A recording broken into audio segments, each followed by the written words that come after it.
Hello, this is Andy Kelly from CVG, and I'm here with Ian Wilson from CVG, and we're here to look at the new PlayStation Store. That's right, Andy. Yeah, it's just gone live in Australia, the new redesigned store, so we're expecting it to be rolled out in other territories pretty soon. The first thing to note, you can see here, is it's a separate app now that you need to download for the PlayStation Store. So when you buy a PlayStation 3, you have to download the store. Potentially, yeah. Which seems utterly ridiculous to me. It's only a small download, this one, 26 meg, but yeah. For something so intrinsic to the console. In the past, it's always been a direct link straight into presumably a web-based store. So now it's a separate app that needs to run.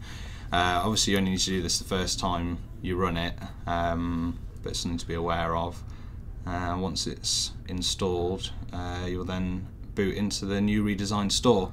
The other thing that's quite noticeable from the start here, we've tried this on a few different systems and a few different times, and every time it's taken pretty much 30 seconds. Yeah, that's a long 30 seconds loading time. Yeah, from firing up from the XMB to actually getting into the content. Compared to Xbox Live, where the dashboard is essentially just a storefront and you can instantly get into the game list. Exactly. This is amazing. There's a loading time on the store. And again, whether this is initial teething issues, whether it's going to be resolved sort of further on, we don't know at this stage. Obviously, this is a new launch, but we have tried this on a few different systems, a few different connections. This is on our high-speed connection at work, and it's still taken a good sort of 30 seconds to get in. So any second now, here we go. Wow, it's still going. Still going. Hey, it does look nice though. Hey. Yeah, there we go. Right, it's coming. It looks quite similar to Xbox Live. It is. Sort of the big font typeface and the squares. Large images there. I mean, obviously, there's not quite as much advertising as on the Metro dashboard, but obviously, with the large images, there's not a great deal of content on that front screen. You've got these shortcuts on the right here to get into the latest games, and that sort of takes you to a fairly similar looking grid to the old PlayStation Store there to get into the latest game releases. It is a lot. The interface is a lot cleaner. The PlayStation Store previously was a bit of a nightmare to navigate. Is this better at grouping games into easily browsable in a way categories? In a way, so we're just going through some of these sort of top level options here.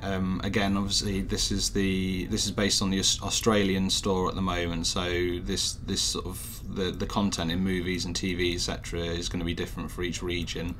On the left here, you've got sort of your shortcut menus. What's new seems to take you just back to the front screen again. As I found when I was trying to see where that option went. So that basically what's new is what comes up when you load the store. Going into games, you've got this whole raft of options here on the side, and obviously most people will want to go into the latest games to see what's new on the store. Again, going into all games there takes you to this sort of top level big images display, but then you can go down into individual things like PlayStation games and Vita games, etc., and see what's out there. Again, quite there's the sort of going into their latest PS3 games. It's still quite a big interface and with not a lot of actual content in there. Going into the demos, it's a bit more like what we're after. And now I'm just going to go through the process of actually downloading a demo. In the past, you could go to a demo screen, just click on the download button, and that's it. You'll be downloading it straight away. On the new store, you have to add it to your cart, proceed to the checkout, checkout again, wait for another loading screen, and then you've now got to confirm your purchase of a free item. Just thinking about it. This is ridiculous. You then got to then transfer to the right to your download list and actually manually click the download button, and then you'll get to the familiar downloading screen. Wow. With the options downloading in the background. So 6 steps where it used to be 2, which doesn't really feel like progress on that. It kind of feels like a bit of a backward step, really. You see, once you go back into the screen again, you've got what looks like a direct download option, but you've already gone through the process there, so it seems a bit redundant. So that's so you can re-download stuff you've already bought. Exactly. With one click, Well, not bought because it's a free demo. So I mean, I guess if you were sort of doing a handful of demos at once, or a handful of content at once, you could add it all into your cart and do it in one step. But it's I noticed on the games page there was a pre-order link for Assassin's 3. Is that new? Digital pre-orders? It's quite new for the store in general. There were options to do that on the existing store, but it is quite a new thing that's been introduced. And obviously the idea is you pre-order it, and then you can. I don't think there's preloading on it. I think it's still a case of you pre-order it and then you still have to go in and access it from your downloads once it's made live. So that means that if you're downloading something as big as Assassin's 3, you could probably just go to town and buy the game physically. Yeah, quicker than to download it. I would have thought so, yeah. Just going through a couple of the screens here, sort of grouping of the sales again. Oh yeah, they've gone for the sort of the Steam sale thing, but obviously with not quite as severe. Yeah. But discounts. That's it, and you've got like one place you can go to see all the sale items, and this is all the reduced items all grouped together. And then it's actually quite similar to Steam's big picture mode, where it seems to be designed for viewing on a TV. Yeah. Whereas the old store looked a bit like a website, which doesn't really fit on when you're sitting on the couch on looking at a giant TV. So it seems a bit better suited to that. Yeah. And I say it's definitely a nice looking interface. It's I guess the sort of the validity of it will come out when people actually have got a specific item that they want to find and how long it takes to find that.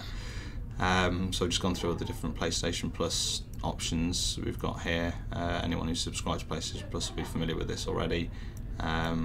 But say it's got the grouping for all the different types of content you can get through there.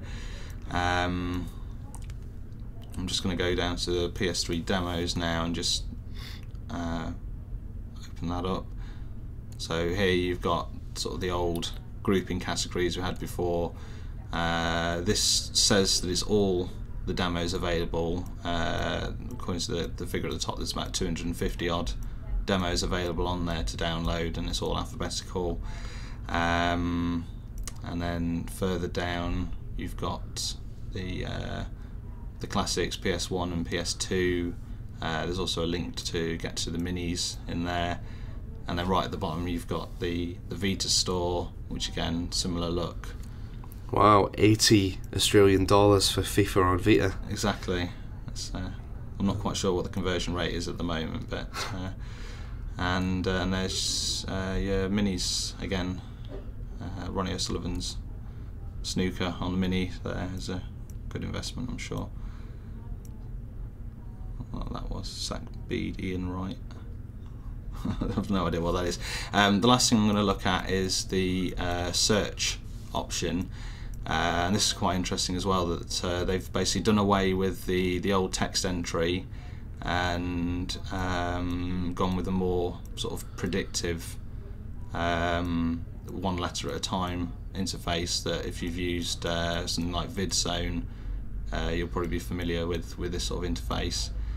And as I'm looking for Heavy Rain here, so as I'm typing in the letters, it's reducing my options. Yeah, that's pretty good. It was pretty nice. So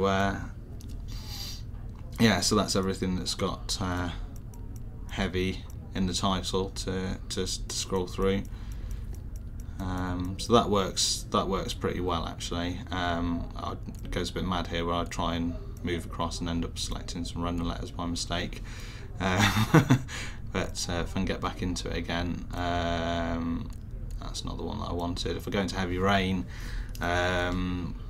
they've got these new screens now for individual games, which look quite good as well. You've got embedded trailers and description in there. I'm just going to fire one up straight away. It goes actually into the trailer sort of playing directly. It's not a case of you have to download it and watch it off your hard drive. Is that new? I think that is fairly new, yeah. Some of the games had sort of previews in the past, but a lot of them, if it had any trailers, you'd have to actually download it and then watch off your hard drive once it. That's pretty good. The sort of hub page for the game where it's got all the, as well as the demos and stuff, it's got like avatars and all that. So it's, yeah. That's it. Yeah. So all the content for if there's a particular game you're interested in, once you've found this hub page, everything's presented there in quite a nice, easy, accessible way for you to get into it. And back to the storefront again.